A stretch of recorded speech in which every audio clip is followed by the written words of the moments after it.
guys, and welcome back to my channel. The case I'm going to be looking into today is a suggested case, and it is one that was solved after 30 years, which is, again, like, so amazing. A family was just seeking answers for such a long time, and they finally got them, which is just the best ever. It is the case of Mandy Stavik, and this was suggested to me by Donald, so thank you for that. I appreciate any suggestions you guys have, and of course, if you do have any more, please do let me know.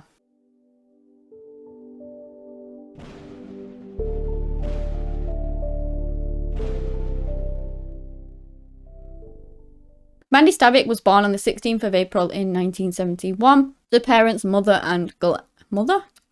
and Glenn, in Whatcom County, Washington. She had 3 siblings, Molly and Lee, and also she had a brother called Brent. Now, what happened to Mandy was not the first tragedy to hit this family, and it was honestly so. One of the worst things, as many people know, is that if your child goes before you, it shouldn't happen. Nobody wants it to happen, but it does. Mandy was murdered, but before Mandy was murdered, her mother had already gone through this, well, the family, when Brent was murdered. So he, where they used to live, I believe, or he had some permission to hunt on this military base or something like that, and then somebody ended up shooting him in the back. And this case was never solved to this day. It's still unsolved. They have no idea who did this to Brent. Probably the worst pain that a parent could ever go through, and that anybody could ever go through, is losing her son. She had gone through that once, and then she had to go through it again, which is, honestly, it proper broke my heart. That happened in 1975, and yeah, it's just horrific. Bearing that in mind, Glenn and Mary did end up splitting up eventually, and Mary moved with the children to a small town called Acme. They felt like this was a very safe place to live. It was a very small town, you know, like one of them places where everyone knows everyone kind of thing, and everyone had their own plot of like land and stuff like that. So everyone just felt really safe here. And Mandy as a person was just absolutely amazing. She was very athletic. She absolutely loved everything to do with that. She loved softball. She loved cheerleading, she loved jogging, she loved exercising, all of those. And no matter what she did as well within those, she always wanted to be the best, and she strived to be the best, which is just like such an amazing trait to have. She was such a lovely young woman. She also, everyone got on with her. She had lots of friends, so not like a person that made enemies or anything like that. You know, everyone loved her. She had a boyfriend who she absolutely adored, and her life was seemingly going great. She did well in school, she went to university. She just accomplished so much in her life and was just such a hard-working girl. So her boyfriend was called Rick Zender. They'd been together since high school, and Mandy actually came back from university to visit her family to celebrate Thanksgiving, okay? So she's back, she's home, she's doing whatever, and she goes out on a run. It was a regular thing that Mandy did. She would often take the German Shepherd dog with them. The German Shepherd was called Kyra. Now, on this instance, a lot of the time her mum would go with her too. But on this instance, she didn't end up going with her. So Mandy takes Kyra and off they go. They go out for the normal jog. She had like a set route that she would go down, like run across this highway and around and then sort of back. So she did. Off she went. Nobody thought anything of it until she didn't come back. And obviously, when she did not come back, her mother got really worried. Then her mother got even more worried when Kyra came back 2 hours later, and Mandy still didn't come back. Something was very wrong. Now, I do know that her brother did actually see her. He was at a house, I believe, like close by, and he saw her running back. So we do know she made it all the way to the point of the run where she turned around and started heading back towards her home, which is when he saw her, but then she never made it home. Only the dog did. So something went very wrong somewhere along the lines. Obviously, the hope is that, you know, she's injured. Not that anybody wants anybody to be injured, but it's better than the alternative. That maybe she's fallen down somewhere, she can't get out, she needs some help. So obviously they called the police. The police did these massive searches, all out looking for Mandy, thinking that they would hopefully find her alive and well. But they couldn't find her. And they tried to even like get the dog to show them where she came from, you know, see if she could get back to that area, and that way they could find Mandy, but they didn't. The search for Mandy lasted 3 days, They searched everywhere. Honestly, high, low, people, all the community were involved, everyone. But they couldn't find her. And then they ended up coming across these sort of, at some point, these tracksuit bottoms, which Mary couldn't actually tell whether they were Mandy's because she didn't exactly know like the exact things that she was wearing that day, and so she didn't know whether they were hers, and obviously didn't want to say that they were Mandy's in the first place, because that obviously that is not a good sign that Mandy's pants are there and she's not. So she didn't want to admit that they were theirs as well, but she still didn't know. And then this carry on looking, and then this guy ends up finding Mandy's body floating in this water. She was naked except from her socks and shoes, and she'd been caught on some, like, it was like a bend, you know, where rubbish gathers like twigs and stuff like that. It was quite shallow, but that's where she'd been caught on something that stopped her from going more down, sort of stream, down river. And the body was that of Mandy's, sadly. They did an autopsy, of course, and they found that she had been assaulted sexually, and they found trauma to, I believe, her head. So it is kind of thought that obviously somebody, I believe when they were searching for her as well, they tracked her up to a certain point and then nothing after that. So the thought is that whoever maybe took her, maybe incapacitated the dog somehow, chucked it in a ditch or something like that so it couldn't get out and protect Mandy, because this dog was, Kyra was fiercely protective over Mandy. She was an older dog, but she did protect Mandy. And so they would have had to maybe somehow get rid of the dog just so that they could get Mandy in the car, potentially sexually assaulted her. And then it's thought that maybe Mandy tried to run away at some point, or maybe they hit her over the head at some point. I'm not exactly sure of the timeline. That maybe Mandy tried to run away when she was partially naked, apart from her socks and trainers. And then, actually, that's probably when they then hit her over the head. And her autopsy actually came back that she had drowned.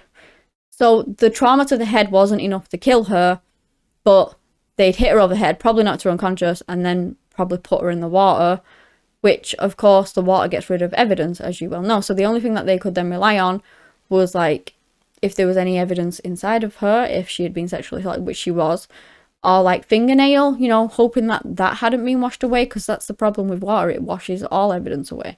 Luckily, they did find DNA evidence inside of Mandy, which they made a profile of, they put it in the system, but you've got to think that this is November of 1989, and so DNA was in its infancy, but they did, luckily, people who were on this case, the policemen, knew how important DNA could be, and they knew the techniques, and so they did manage to save that DNA and preserve it, which is so good, because it would prove to find the killer eventually. They looked into her boyfriend, which of course is normally the first part of call, because sadly a lot of these cases do involve people that you love, or well, at least you think that they should love, but he was ruled out pretty much straight away. You know, he was very cooperative, he would give over his DNA, things like that, you know, because he didn't do it and he was ruled out.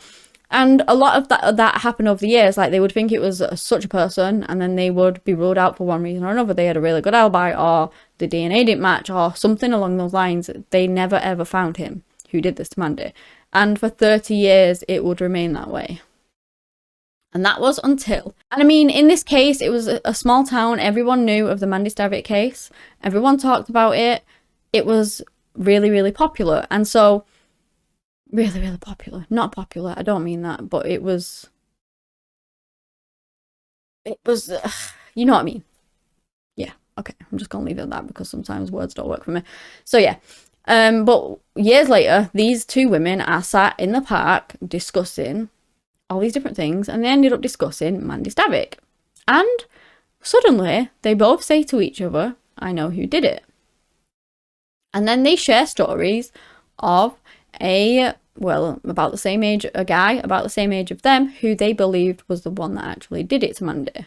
And it was a guy called Tim Bass. Now, he lived up the street from Mandy. It would have been on her way home. Like, I believe she had to cross a bridge. She crossed over a bridge when she went jogging. And he, like, kind of lived on the other side of this bridge on the way back. She would have passed his house many times jogging. But they also had strange stories of Tim, in a very sexualized way, an uncomfortable way that they did not want. And so they basically shared these stories with each other on these uncomfortable encounters they had both had with him.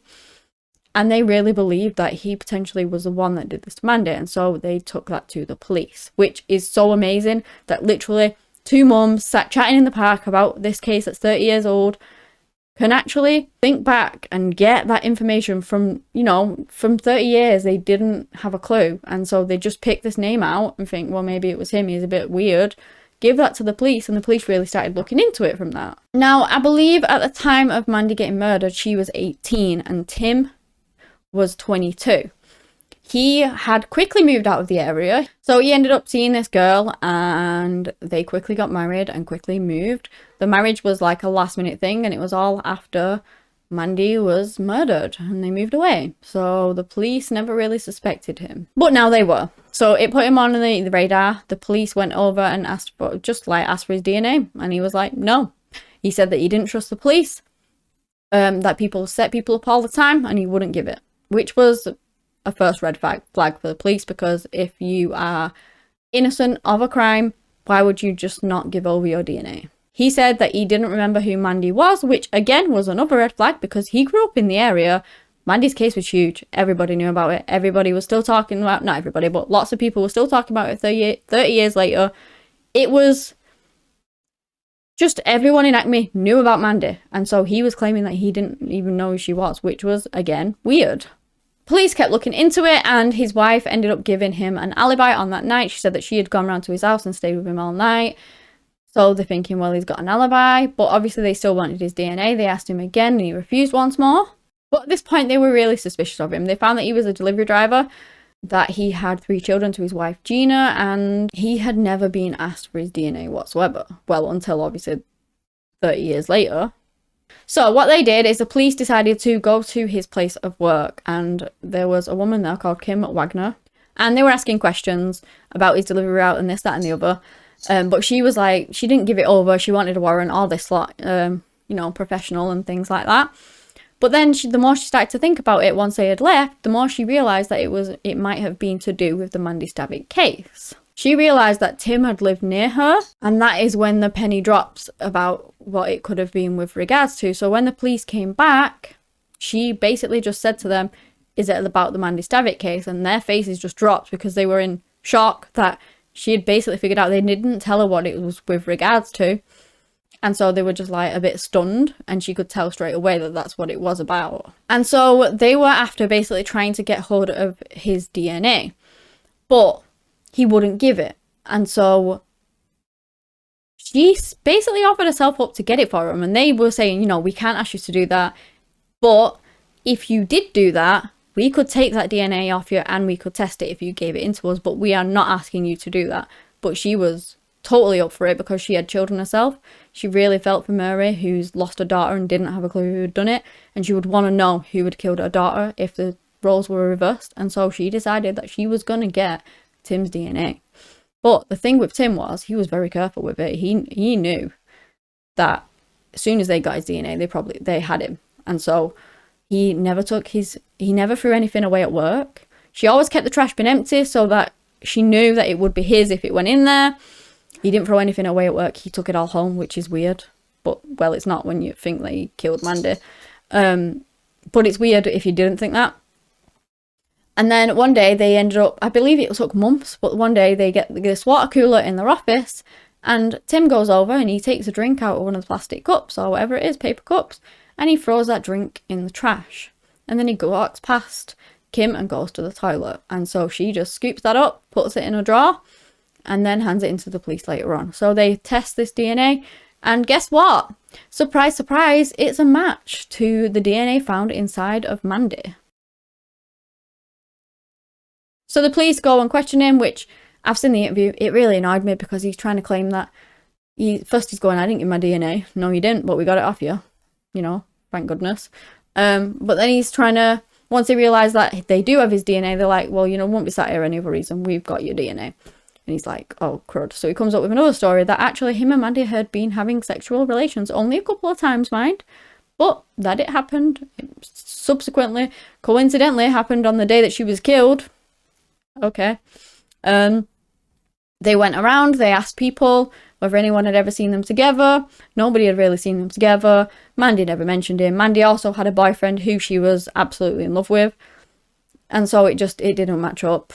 But obviously that was for the courts to try and prove. Tim was arrested for her murder, and then he would go to trial. And so when it went to trial, his brother was actually one of the main people that would testify against him, because Tim actually asked him to lie for him and say that he had seen him with Mandy and stuff like that, and that they were having relations, and he said no.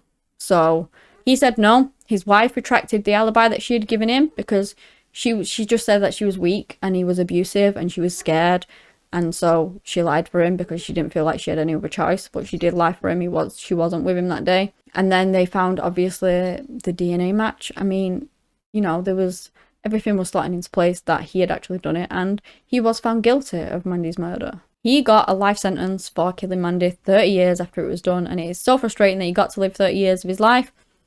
But at least he was finally caught, and especially, you know, Mandy's mother was still alive to see that. I believe she was in her 80s at that point.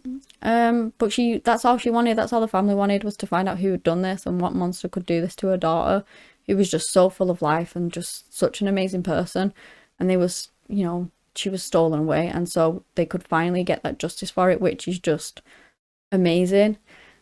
And Kim, literally the one that got the DNA, has met up with her and said that she did it for her, and it was just so nice. It actually kind of made me tear up a little bit, because it was just so sweet that she put herself out there and did it, and did something really nice for somebody else, and it's just so lovely. My heart breaks for Mandy losing her life at such a young age, her family for losing such a precious person. But I'm so glad that he was finally caught after all this time. But yeah, that is the end of the case. If you guys have enjoyed this video, give me a big thumbs up, subscribe to the channel for similar content. That is all I have today on the case of Mandy Stavik. Thank you so much for watching, and until next time, bye.